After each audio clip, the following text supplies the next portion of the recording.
Right, welcome back to the channel. Right, on this one I'm going to show you how to change rear brake pads on a car with the electric handbrake without using any diagnostic tools to wind the calipers back.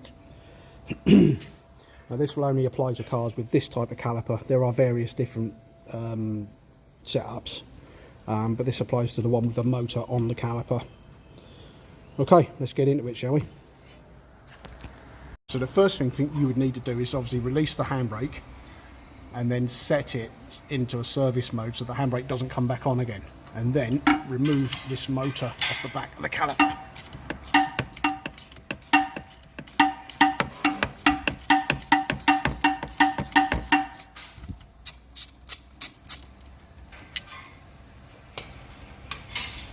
Right, once you've got the two bolts, there's one in there and one around the back. Once you've got the two bolts out, you can then wiggle the motor off the caliper. Will that come off a bit easy?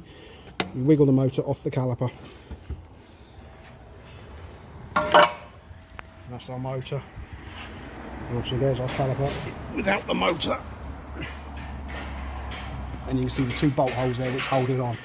Right, next step we need to do, undo that, and take the caliper off. Well, Thomas is my cameraman for this. Well, you can use, I'm using this, but you can just use a pair of grips. That in there.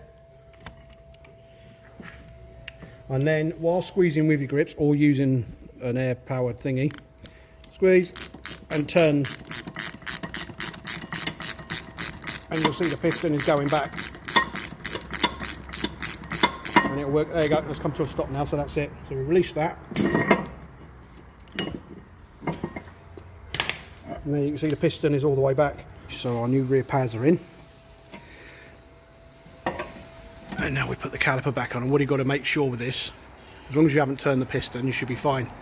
But that peg there has to locate in that slot there. So if you've turned the piston, make sure that it's in that position so that peg will locate. Right. And also what's happened here is there's air in the boot lug, and you see it's inflated past the piston. So we need to dig a screwdriver in there and lift it up a bit and let the air out so the boot will deflate and go back where it should be. I'll show you. I can't do it one-handed, but I'll do it and then I'll show you. You see now the boot is deflated and it's not sticking proud past the piston, because otherwise if you leave it like that and you push the caliper on, the boot will go down past the piston like that and it will trap it. So what will you do is you lift it up, stick a screwdriver in there, just lift it up slightly, let the air out, and it will deflate then. Okay, let's get it on.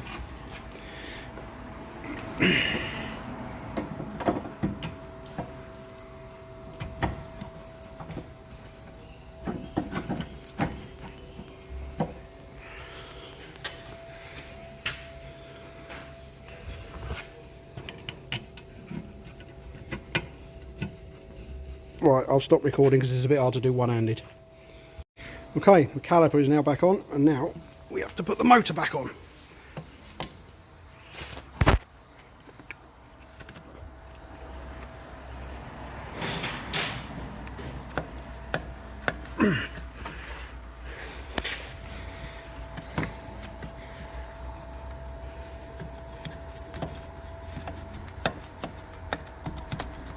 Right, come on. And it's just a case of locating those teeth in there with that gear, and then it will push on. But it looks like I might, oh no, there he goes. Is it going on? No, I'm going to have to turn that very slightly. There we go, the motor is back on. I just had to turn it, the caliper slightly, just to allow the teeth to line up. And new pads are in, and you can see there's a gap between the piston and the pad, so we need to pump the brake pedal now. And you need to do that before you operate the electric handbrake, and then everything will be back to as it was before you took it apart, and then the electric handbrake will work as it did before. So there we are, I've pumped the brake pedal, operated the handbrake, and it's working perfectly. So that's it, just a quick tutorial. I hope you enjoyed that one and it's of help to you, and I'll see you on the next one. Ta-da!